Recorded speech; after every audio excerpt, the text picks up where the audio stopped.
On June 1st, 1921, a mob of angry, jealous whites invaded Greenwood and torched about 35 blocks worth of homes and businesses.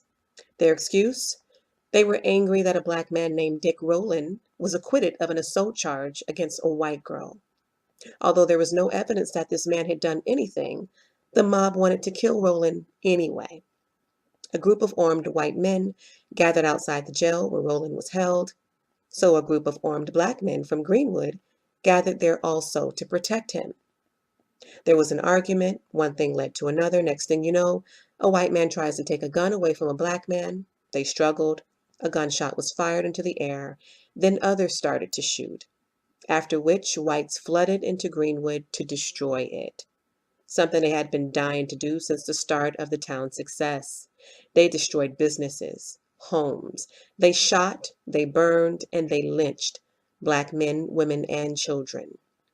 Over 600 businesses lost, including 21 churches, 21 restaurants, 30 grocery stores, 2 movie theaters, a hospital, a bank, a post office, schools, libraries, law offices, and a bus system destroyed.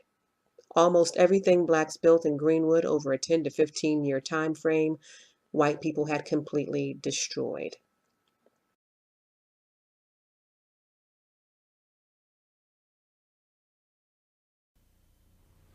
Tonight we're going to report a story that's almost 80 years old, but it will come as news to most Americans as, frankly, it did to us. This country's most violent race riot didn't happen in Newark or Watts or Detroit. It happened in Tulsa, Oklahoma in June of 1921. For decades, city officials covered it up. The history books barely mentioned it, and people, white people that is, hardly ever talked about Tulsa burning. But all that's changing now. The state commission has begun investigating the riot and is already raising tough questions about what today's citizens owe yesterday's victims. Our mother told us to get up under the bed, and we got up under the bed. We could just see just their feet.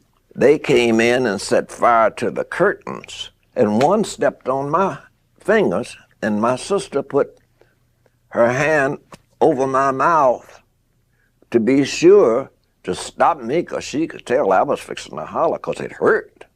Monroe escaped with some sore fingers. His home and the rest of Tulsa's black neighborhood, called Greenwood, was burning. Before the riot, 10,000 blacks lived in Greenwood, did business there, prospered there. In fact, Greenwood was one of the nation's most vibrant black communities. But children quickly learned that they lived in a different world from whites. There was total segregation, wasn't there? Oh, that was the wonder of it all. After Oklahoma became a state, the first law passed by the Oklahoma legislature was Senate Bill 1 that completely segregated the state. Don Ross represents Greenwood today in the state legislature. He's one of the prime movers behind the campaign to uncover Tulsa's dirty little secret. What Ross heard then is that on the morning of May 30th, a young black man got into the elevator of a building downtown, and that the elevator operator, a 17-year-old white girl, screamed. The Tulsa Tribune, which was the afternoon daily newspaper, printed a fantastic write-up of this event. They had a front-page story that said, "Nab Negro for attacking girl." Within the next hour, there's lynch talk on the streets of Tulsa. Historian Scott Ellsworth has been studying the Tulsa riot for 20 years. It's not just an academic quest for Ellsworth. He was born and raised in Tulsa. So the word of a lynching was out in the streets. Whites started gathering. How were blacks reacting? Great concern. I mean, everybody knew what was about to happen. Many of Tulsa's blacks were veterans of the First World War and armed. A group went to the courthouse and offered to help defend the jail and its black prisoner. The sheriff told them to go home. And as they're leaving, a white man goes up to a tall black vet and says, "Where you going with that gun, nigger?" And the vet says, "I'm going to use it if I have to." The white man says, "Like hell you are, give it to me." A struggle. Shot goes off. The worst riot in American history begins. Right before dawn, as many as 10,000 whites descended upon Black Tulsa. Opening fire? Opening fire. There was a block-by-block battle throughout the black community. They would force the occupants of a house out. If people resisted, they were murdered on the spot. The homes were looted, and then they were set fire to. Did the white authorities do anything to try to prevent this or control it? They don't. They spend most of their time arresting blacks and disarming blacks, preventing them from defending their homes and businesses, taking them to these internment centers around town. Sounds like a precursor of ethnic cleansing. Absolutely. Kenny Booker's father hid his wife and 5 children in the attic just before armed whites came to the front door. We could hear him from the attic talking to him, said, "Nigga, do you have a gun?" I think he said no. And he said, "Don't set my house on fire, please." He didn't tell him why, but after he left, not long after he left, I set it on fire, and we had to scramble down in a hurry. And his sister, 6 years old, she said, "Is the world on fire, Kenny?" I said, "I don't know, but we in trouble, deep trouble." The trouble came from the air, too. Investigators say some of the fires you see in this rare footage of the riot were caused by whites dropping explosives from World War I vintage planes flying over Greenwood. The flames destroyed almost every home and business in Greenwood, 35 square blocks in all. We didn't have no home. Everything was burned. All over there where we live, just burned down to the ground. Late in the day, martial law was declared and National Guard troops patrolled the streets. The dead were everywhere, the bodies lying where they fell. Photographers turned some of their grisly pictures into souvenir postcards. Most of the dead were buried quickly in unmarked graves around town, but some apparently were laid to rest here in Tulsa's Oak Lawn Cemetery in this anonymous section reserved for paupers. There were no funerals. The authorities outlawed funerals. There were no coffins, no headstones, no records of the burials. But a 10-year-old boy saw it all.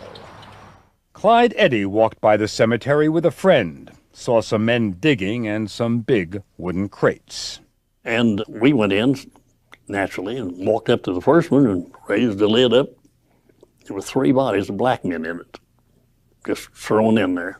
And we went over to another crate, a larger crate, and raised the lid on it. And there was 4 bodies in this one. And there was, let's see, there's either 4 or 5 more boxes scattered around. And about that time, one of the men saw us, and he run us out. The newspapers didn't think the mass graves deserved many headlines, and the White City Fathers, proud of their booming oil town, wanted to bury the story along with the bodies. The official version, typos and all, came in a National Guard report. It said there were 35 dead, 9 whites and 26 blacks. But that number just keeps on rising. We think now that something like 300 people were killed in this. How many people were left homeless by the riot? Oh my gosh, 10,000 people were left homeless by the riot. How many of those were white? None. The survivors lived in tents and shacks which they built themselves. My brother was 14 at the time, and he helped my father install wood. It was raining, as I can remember, it rain. Seemed like it was rain, and we had a wooden floor in our tent. We were lucky to have that. But Tulsa's whites gave them something. Promises.